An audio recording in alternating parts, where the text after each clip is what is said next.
Hi, my name is Elaine Hendricks, and in this video I'm going to share some critical thinking questions.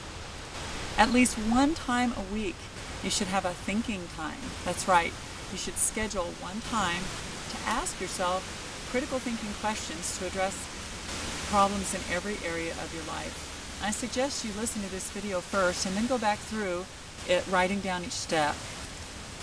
You must write down your questions, your answers as you do this process in order for it to really make a difference. And you must ask yourself each question. Step number one is getting clarity on the problem. And how you do that is you ask yourself these three questions. What is the situation? And write that down. What are the facts? And write those down, whatever they are. And then what are the emotions? And write those down. Now rewrite the problem with no emotion. So just leave all the emotions out. And now rewrite the facts, but at the end of each fact, write this statement. And this is the way things are. It's very important because you cannot influence what you judge. So don't make any judgments.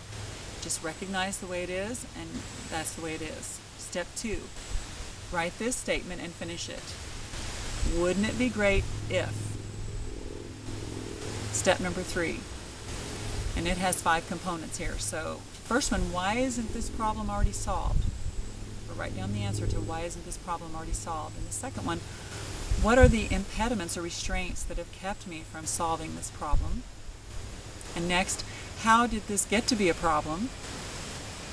What assumption am I making that gives me what I see? And then how can I, and then finish that. Step number 4, what advice would my best friend give me? Write down what you think their advice would be. Don't go and call them. Actually try to think that through. If I explain this exact same situation to Warren Buffett or Donald Trump or anyone that you choose that you'd like to think that you're asking this question to, what advice would they give you?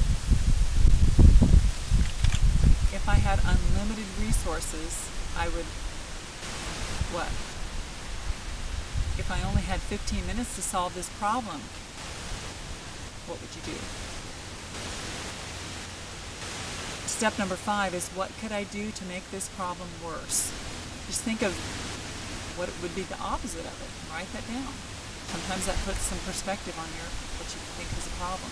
Number 6 is what could I do to improve my situation? And step number 7, if I could only blank really, really well, I could solve this problem. And step number 8, if my board of directors fired me and hired a replacement CEO, what would the new CEO do? So just think about if you had a CEO in that situation. And then step number 9 is answer the question, how can I? And then on this one you're going to write each question on a separate line. How can I? How can I? And you're going to finish it. And you're going to do like 2 at a time. And then you're going to choose between those 2 sentences that you've answered. You're going to pick the best one. And you're going to come up with some more, and then you're going to compare. And you just keep comparing as you go down and put bullets by each one. And just keep thinking that through.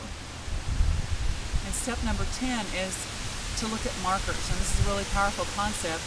I like to think of a farmer who keeps his row straight by focusing on the marker. Now if he gets to the end of the row and he turns around, he knows right where he took his focus off the marker if the row's crooked. So now he has to make the necessary adjustments, or else the problem's just going to get worse and we'll have a disaster in the field. So it's about correct and continue. So what you do is you draw a line across a piece of paper down the middle, and then you think about and write below the line the answer to this question. When is my problem less? And now you can see what needs to be changed in order to get back on the mark. And so you would write each one of those things may be in a separate spot and just kind of put them on this row, and you can kind of see. And then above the line, write the answer to this question. When is my problem worse? For instance, now you can see what to completely avoid. And on step number 11, understand what kind of time you need to put in to make corrections and what price you're willing to pay. But be realistic about that. All choices require a price. You know, they say everybody wants to go to heaven, but nobody wants to die. So I'll leave you with this one last thought. Lack of consistent execution is what messes people up. Most people are persistent